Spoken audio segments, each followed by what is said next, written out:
ఉద్యోగులు విశ్రాంత ఉద్యోగుల హక్కుల సాధన కోసం బీఆర్ఎస్ పోరుబాట పట్టింది.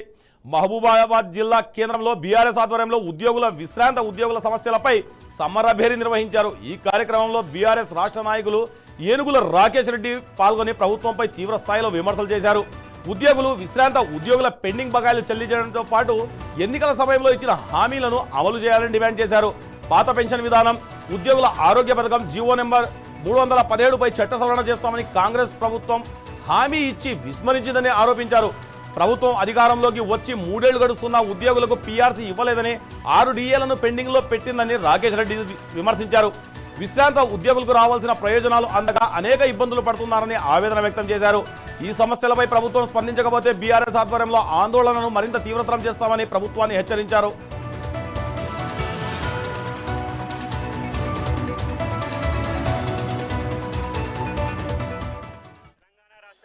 పాలిటెక్నిక్ విద్యార్థులు ఏ విధంగా అయితే రోడ్లపై తిరుగుతూ ఉన్నారో, ఎట్టి పరిస్థితుల్లో ప్రభుత్వం వెంటనే కూడా జీవోఎంఎస్ నెంబర్ 97ని రద్దు చేయాలని చెప్పి ఆ జీవోఎంఎస్ 97 అనేక ప్రభుత్వ తీసుకుంటున్న నిర్ణయంపై విద్యార్థులకు క్లారిటీ లేదు. వాళ్ళు క్లారిటీ అడిగితే క్లారిటీ ఇవ్వడానికి ఒక యంత్రాంగం లేదు. ఫస్ట్ మీరు ఏమైనా ఒక జీవో రిలీజ్ చేయాలా, ఎవరికైనా న్యాయం చేయాలనుకుంటున్నారంటే ఆ ఒక సంఘటన ఎవరైతే ఉన్నారో వాళ్ళ ఇన్వాల్వ్మెంట్ ఉన్నారో వాళ్ళని పిలిచి ఒక కమిటీ వేసి వాళ్ళతో మాట్లాడి ఖచ్చితంగా అది మేలు కావాలా అనే విధంగా ఉండాలి తప్ప ఏది పడితే అది తీసుకొని వచ్చి ఆ పాలిటెక్నిక్ విద్య ఫ్యూచర్ ఏంది, వాళ్ళకి లాటరల్ ఎంట్రీ ఉంటుందా లేదా, ఆ లాటరల్ ఎంట్రీలో మీరు జీవోలో ఏం మెన్షన్ చేసిర్రు, as of now for the academic year of 2026-2027 అని ఇచ్చారు.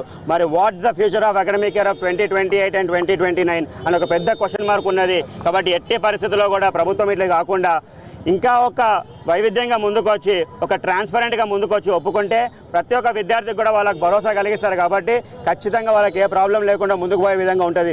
ఇట్లా వాళ్ళు చేస్తే మాత్రం ఖచ్చితంగా ప్రాబ్లం వస్తుంది. దీన్ని ఏ విధంగా కూడా ముందుకు తీసుకుపోవడానికి ఎట్టి పరిస్థితుల్లో ఏ విద్యార్థి కూడా ఒప్పుకోరు. క్లారిటీ లేకుండా చేస్తే అంతే మాత్రం రాష్ట్ర వ్యాప్తంగా ఇంకా పెద్ద ఎత్తున ఆందోళన చేస్తామని చెప్పి మీ ద్వారా ప్రభుత్వాన్ని హెచ్చరిస్తా ఉన్నా. తక్షణం ఇమ్మీడియట్గా కూడా జీవోఎంఎస్ నెంబర్ 97ని రద్దు చేసి ప్రతి ఒక్క విద్యార్థి యొక్క ప్లీని కన్సిడర్ చేస్తూ ప్రభుత్వం ముందుకు పోవాలని చెప్పి కోరుతా ఉన్నా. నిన్న జరిగినటువంటి మహబూబాబాద్లో డిఎస్ఎఫ్ఐ ఒక ఆధ్వర్యంలో అదేవిధంగా కేసముద్రం పాలిటెక్నిక్ విద్యార్థులపై ఏదైతే పోలీస్ వ్యవస్థ కొద్దిగా అత్యుత్సాహం చూపించారు అని చెప్పి నేను కూడా పేపర్లో జరిగింది. అక్కడ మీరందరూ కూడా విట్నెస్గా ఉన్నారు. కాబట్టి వీరందరూ కూడా ఒక సంఘటన తీసుకొని ముందుకు పోయినారు.